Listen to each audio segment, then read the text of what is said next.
Baik saudara-saudara, saya masih ingin melanjutkan khotbah minggu lalu. Masih ingat khotbah minggu lalu tentang apa? Wah, apa?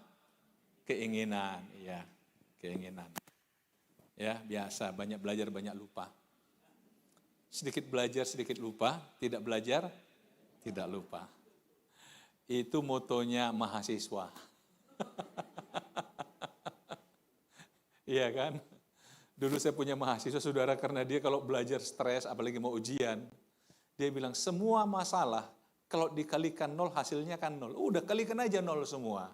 Artinya apa? Ngapain dipikirin gitu loh. Akhirnya dia ujian nggak bisa. Oke, saudara-saudara, hari keinginan daging dan keinginan roh. Kalau yang lalu kita udah bicara banyak tentang keinginan. Saudara-saudara, ada hal-hal yang tanpa kita sadari, tapi itu menjebak kita, memerangkap kita pada satu kondisi yang kita nggak bisa keluar. Karena apa? Sebenarnya atas nama keinginan, perasaan. Kalau kita bermain dengan rasa, hidup kita akan jadi sulit, saudara. Bukan berarti kita harus mati rasa, enggak. Tapi saudara kalau lihat, Tuhan itu berikan kita pikiran, logika, tapi juga berikan perasaan untuk menjaga keseimbangan. Kalau orang terlalu logis juga, akhirnya mengatakan, saya idealis juga menderita. Kenapa? Dia akhirnya nggak peduli pada orang, dia hanya peduli pada diri sendiri. Betul nggak? Tapi kalau terlalu perasa juga, ya berat juga. Di mana-mana tersinggung. Orang diam aja dia tersinggung, apalagi orang ngomong. Saudara-saudara, jadi agak repot memang. Jadi sebenarnya, kita yang seringkali membuat pilihan-pilihan yang sulit bagi diri kita. Pilihan-pilihan yang menyulitkan diri kita. Saya coba ambil satu contoh, saudara. Tadi pagi orang bilang, Pak, kok pakai batik salah kostum ya? Kan biasa minggu terakhir. Saya bilang, enggak. Ini sengaja saya pakai batik karena minggu depan tanggal 31 itu hari kebangkitan. Saya harus pakai jas, pakai dasi keren. Oh iyalah, itu kan hari besar kita. Tapi kan bulan ini saya pakai batik, ya hari inilah. Saya sempat-sempatin, jadi bukan salah kostum, saudara. Karena tadi pagi juga istri saya ingatin, kok pakai batik? Saya bilang, iya. Kan minggu depan nggak pakai batik, saya pakai batik hari ini. Tapi yang mau saya katakan begini, saudara, saya mau bicara simpel. Siapa yang tadi pagi lihat lemari, pegang satu baju, satu lagi, ini aja lah. Ayo, jujur. Halo? Semua gitu kan? Pertanyaan saya, kenapa saudara akhirnya memilih baju yang ini? Hah? Itu yang muat.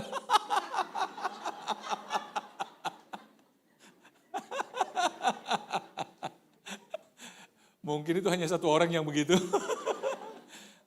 Enggak, saudara, apakah itu kebetulan? Enggak, itu bicara emosi loh. Itu bicara rasa. Betul enggak? Apakah saudara enggak suka baju yang lain? Suka. Tapi kenapa hari ini saudara pakai baju itu? Bisa enggak jelaskan? Ya kenapa inginnya itu? Yang lain apa enggak suka? Nah coba, ini kan ada hal yang tidak bisa dijelaskan, betul enggak? Nah saudara kalau pikirin itu, saudara coba, bisa jawab enggak saya? Kenapa pilih itu? Hampir sama, saudara. Kalau kami pria ini simple hidupnya. Coba lihat berapa banyak kami pria, bajunya modelnya sama, kancingnya di depan. Enggak ada yang kancingnya belakang. Betul enggak? Tapi coba kalau wanita, yang kancing depan, kancing samping, kancing belakang, sah-sah saja. Jadi kalian wanita terlalu bebas ini. Tapi kita nggak bisa paksa, saudara. Kenapa wanita ini senang baju model begitu? Kenapa yang gitu? Suruh ganti, nggak mau, saudara. Dipaksa juga nggak mau. Lebih baik saya nggak pergi, katanya. Betul nggak? Itu bermain di mana, saudara? Jadi ada kadang-kadang yang kita nggak bisa jelasin tentang diri kita. Tapi itu pilihan kita. Itulah hidup. Itulah hidup. Jadi saudara begini, kadang-kadang kita mencoba menuntut orang menjelaskan sesuatu yang dia sendiri nggak bisa menjelaskan.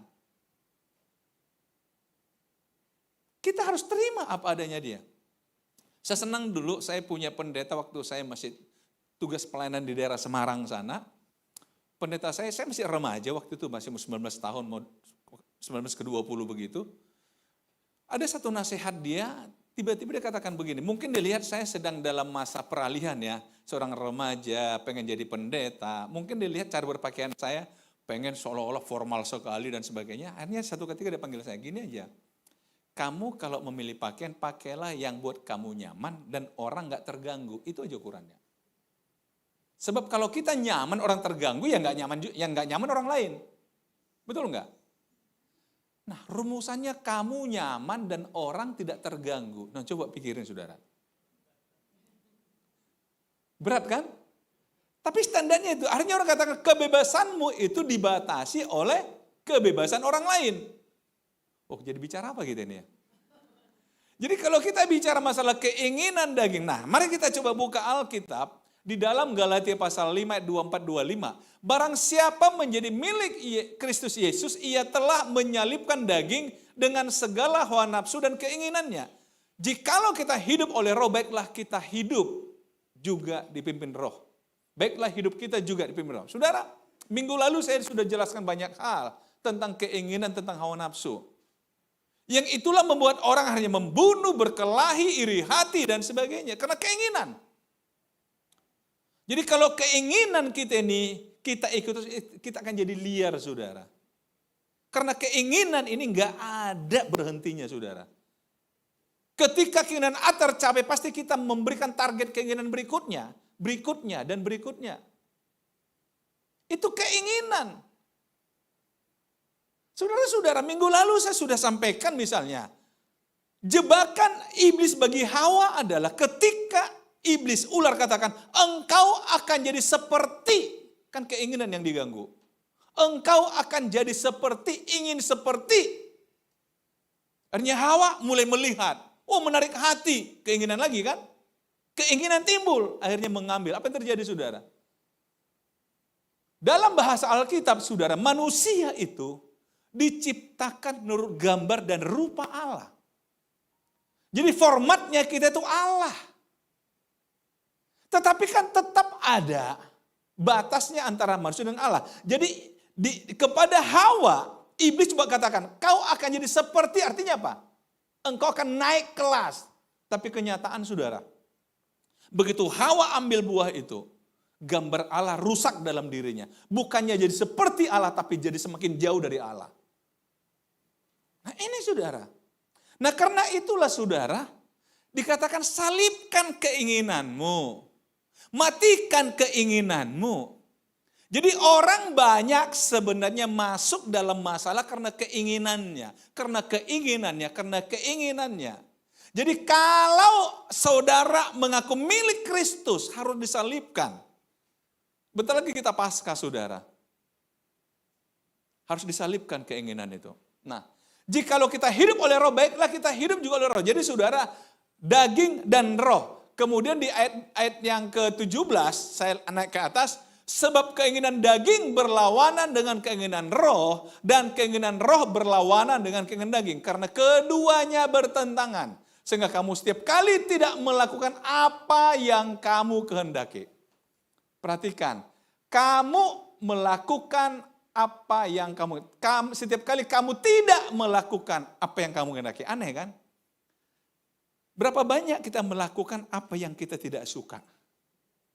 Mungkin saudara bertanya, begini, ini bicara masalah daging dan roh. Keinginan daging, keinginan roh. Roh kita, satu contoh simpel aja.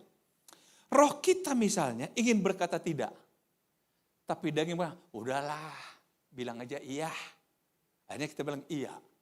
Padahal itu hal yang salah, harusnya berkata tidak.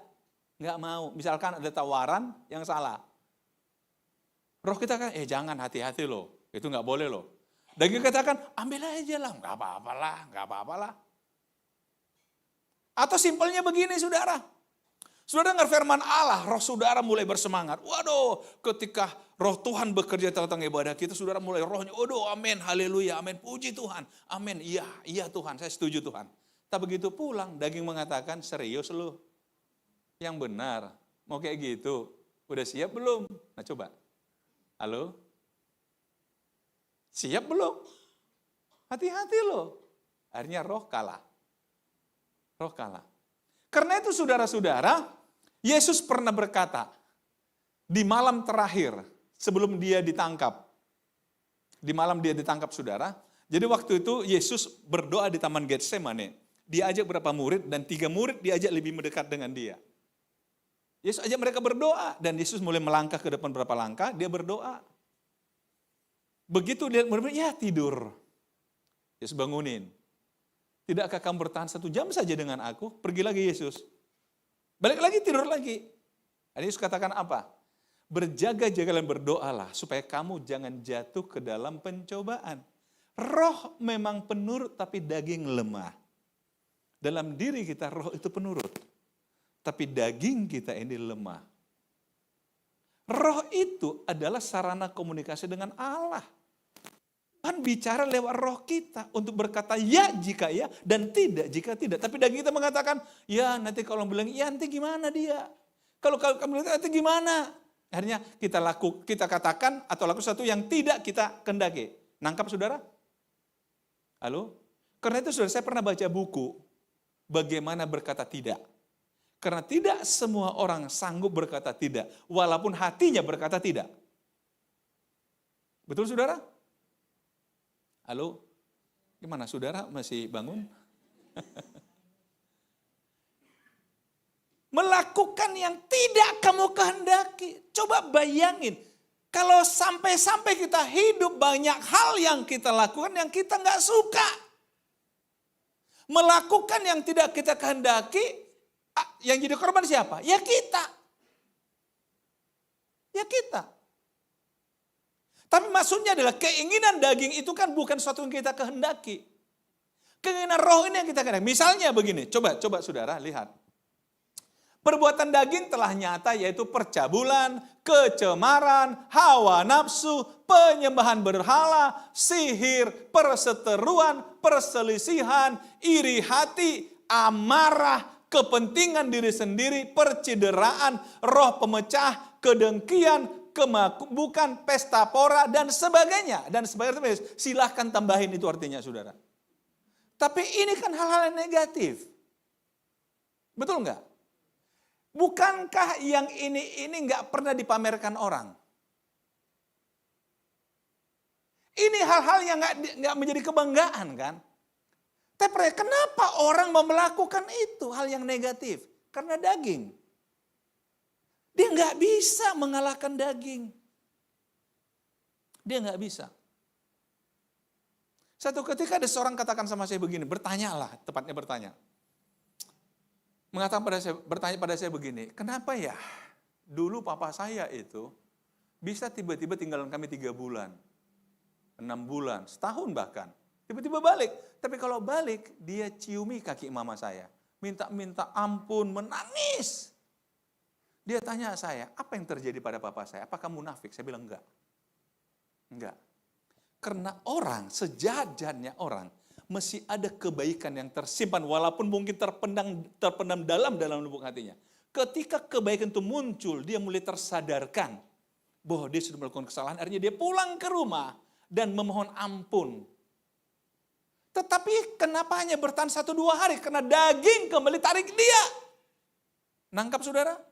Tarik dia, akhirnya pergi lagi. Kenapa? Karena tadi itu daging itu belum dimatikan. Hawa nafsu belum dimatikan, keinginan belum dimatikan. Jadi dialah yang merangkul orang itu, ditarik lagi, ditarik lagi, ditarik lagi.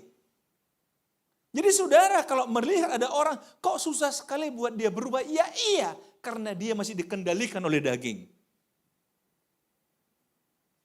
Kenapa orang bisa berubah? Karena sudah mematikan daging dalam hidupnya. Itu yang kadang-kadang gak bisa dipahami. Kok bisa kamu berubah? Karena roh udah kendalikan hidup dia, mengalahkan daging. Amin saudara. Hampir sama saudara. Saya katakan begini, kalau kamu punya orang atau orang yang kamu kenal suka nyakitin kamu, suka menyiksa kamu, suka menghina kamu, suka membuli kamu, berarti ada sesuatu yang dia nggak temukan dalam hidup. Dia berharap dengan melakukan itu menemukannya. Ternyata nggak juga. Kenapa? Dia sedang bermasalah dengan dirinya, bukan dengan kamu sebenarnya. Kamu jadi tempat pelampiasan. Kan hampir sama begini saudara, hampir sama begini. Ada satu kisah, ini saya baca di buku juga sih. Satu ketika ada satu cerita seorang manajer di sebuah perusahaan. Dia sudah buat komitmen dengan semua karyawan, yang penting kita jam kerja 8:30. Sebelum 8:30 semua sudah harus ada di ruang kerjanya. Saya nggak mau ada yang telat. Berjalan bertahun-tahun menjadi sebuah kebiasaan perusahaan, bagus. Tapi satu ketika saudara, dia di jalan mau ke kantor, bannya pecah. Ban pecah. Dia berpikir minimal 15 menit saya harus perbaiki ini. Kalau saya perbaiki mobil saya, paling tidak 10 menit saya terlambat di kantor. Dia mau pegang komitmennya, tapi ini masalah ban pecah. Akhirnya diperbaiki mobil dan di jalan sampai kantor. Nah, namanya karyawan ngeliatin dia kan wajar. Kenapa? Nggak pernah telat, kok telat bos kali ini, kan wajar kan saudara? Tapi dia terganggu dilihatin orang, apa kalian? Ini semua dimarahin sama dia.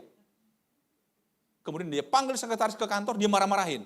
Sekretaris bingung, loh ada apa bos tiba-tiba marah sama saya pagi-pagi? Jadi karena dia marah, ini sekretaris juga bingung. Dia keluar, ketemu security, gara-gara kau katanya. Dia bentar lagi security. Security bingung, loh ada apa ibu ini tiba-tiba marah sama saya? Security sambil jalan di lapangan mau ke posnya lewat kucing. Kau juga, kata, tendangnya kucing. Jadi saudara coba lihat. Kan lebih enak katakan maaf tadi saya telat, sehari saya telat karena ban saya pecah. Selesai, betul? Ini enggak. Ini pertahankan gengsi. Marah-marahin orang. Nah coba lihat. Pelampiasannya keliru saudara. Itulah korupsi daging yang begitu tuh. Gimana saudara, pernah begitu? Jadikan orang sebagai sasaran? Nah itulah kehidupan saudara. Kadang-kadang kita bilang, kenapa dia ini? Kenapa dia ini? Ada yang dia sembunyikan, tapi kita jadi korban. Karena itu saudara, lihat. Amarah, kepentingan diri sendiri, itu karena daging. Nah, terhadap semuanya itu kuperingatkan kamu seperti yang telah kubuat dahulu. Barang siapa melakukan hal-hal yang demikian, ia tidak akan mendapat bagian kerjaan Allah. Artinya begini, udah hidupnya jadi menderita di bumi ini. Menderita enggak? Saudara harus sepakat dengan saya, menderita enggak orang yang begini nih? Nyaman enggak hidupnya? Happy enggak? Enggak. Nah, sudah di dunia enggak happy, enggak dapat bagian kerjaan surga, 2 kali rugi. Karena itu saudara, Paulus akhirnya mengatakan buah roh ialah kasih, sukacita, damai sejahtera, kesabaran, kemurahan, kebaikan, kesetiaan, kelemah lembutan, penguasaan diri. Tidak ada hukum yang menentang hal-hal itu. Artinya apa? Enggak ada orang yang keberatan dengan sifat ini. Karena tidak ada yang dikorbankan dengan sifat seperti ini. Betul? Justru orang diberkati dengan orang memiliki sifat seperti ini. Pilihan pada kita. Mengikuti daging ya ini. Tapi kalau ikut roh, ya begini. Bukankah ini yang kita dambakan dalam hidup, saudara? Tapi nggak mungkin kita sukacita, damai sejahtera, sabar, kalau mesti mengikuti keinginan daging. Nggak mungkin, saudara. Karena ini perbuatan roh, buah roh dalam diri kita. Buah roh. Saudara, salah satu yang menjadi alasan orang gampang tersinggung, gampang marah, gampang terganggu adalah ingin dihormati. Itu memang salah satu kebutuhan.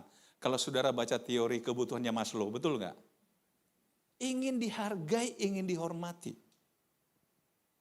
Ketika saudara tidak dihormati, sesuai dengan kapasitas saudara, posisi, jabatan, status saudara akan terganggu.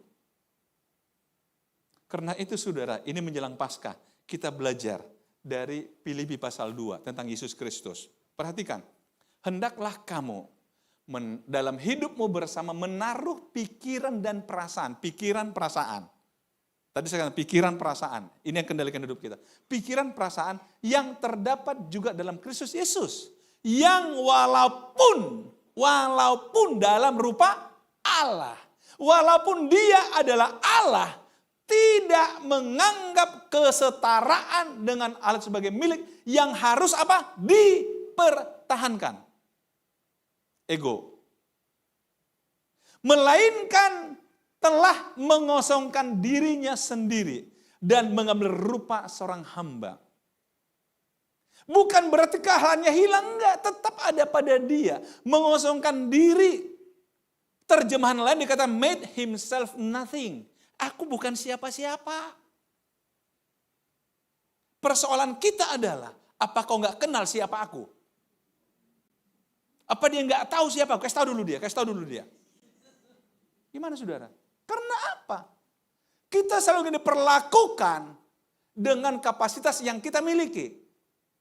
Ini yang buat kita sering kecewa. Kalau kuciwa itu lebih dari kecewa, saudara. Itu menurut bahasa saya. Nggak ada di kamus, saudara. Kita kecewa. Karena itu sudah dalam Alkitab pernah dikatakan, kalau kamu menghadiri pesta, duduk aja paling belakang, jangan paling depan. Nanti kalau paling depan kamu ternyata sudah ada yang punya kursi itu, kamu suruh duduk belakang, kan akhirnya tersinggung. Malu. Lebih baik duduk di belakang. Akhirnya dipanggil panitia. Bapak yang di belakang, Bapak Elim Simamora, tolong maju ke depan. Kan bangga kita. Daripada duduk depan, Pak, maaf Pak, Bapak siapa? Gimana saudara? Pernah mengalaminya? Itu yang sering terjadi. Akhirnya saudara, kita yang menempatkan posisi terlalu tinggi, harapan terlalu tinggi, nggak kesampaian, terganggulah kita. Akhirnya pulang dari pesta. Karena merasa tidak dihormati. Kan di Indonesia saudara banyak kali yang dihormati, yang saya hormati kan. Kalau sambutan itu saudara bisa 15 menit cuma menghormati orang dulu. Yang saya hormati. Karena kalau ada yang kelewatan, salah. Pulang dia. Apalagi pesta orang Batak. Ya oke lah, saudara. Makanya kita belajar, dikatakan miliki perasaan pikiran Kristus. Dia mengosongkan diri, made himself nothing. Walaupun dia rupa Allah. Ini caranya untuk melatih diri tidak dikuasai oleh daging. Aku bukan siapa-siapa. Aku hanya seorang hamba. Saudara tahu, Allah mengambil keputusan. Hamba itu definisi dalam Alkitab adalah orang yang tidak punya hak termasuk atas dirinya sendiri. Zaman dulu hamba itu budak. Diperjualbelikan. Artinya apa? Kalau tuannya kasih dia makan, dikasih. Kalau enggak apa-apa. Kalau tuannya bosan sama dia, juga kemungkinan dijual sama orang atau dibunuh. Enggak apa-apa. Aku cuma hamba. Tapi ego kita, daging kita mengatakan kamu itu orang hebat. Akhirnya kita terjebak, terperangkap dengan itu. Dan selalu menuntut perlakuan yang sesuai dengan standar yang kita buat. Itu daging. Tapi kalau roh menguasai kita, ingat saudara, di sana ada kesabaran, di sana ada kesetiaan, ada kelemah lembutan, ada penguasaan diri, ada kasih, ada sukacita, ada damai sejahtera. Kalau ini yang saudara inginkan, kalahkan daging. Biar roh Tuhan yang dalam dirimu, ikuti dia. Ketika Tuhan berbicara kepada saudara, barangkali ketika dengar khotbah, atau mungkin ketika saudara menyanyikan lagu rohani, mendengar lagu rohani, atau mungkin ada ketika ngobrol sama teman, ada teman kasih nasihat, dan saudara yakin itu nasihat yang benar dari Tuhan, Tuhan bisa pakai siapapun berikan nasihat, ikuti aja lah. Walaupun daging mengatakan, tetapi, udah, nggak pakai tetapi. Tapi saya ingin ikuti keinginan roh, bukan daging. Amin. Saya percaya kalau ini kita belajar dan melatih diri, kita akan menjadi orang yang bahagia dan damai sejahtera. Tuhan Yesus memberkati kita.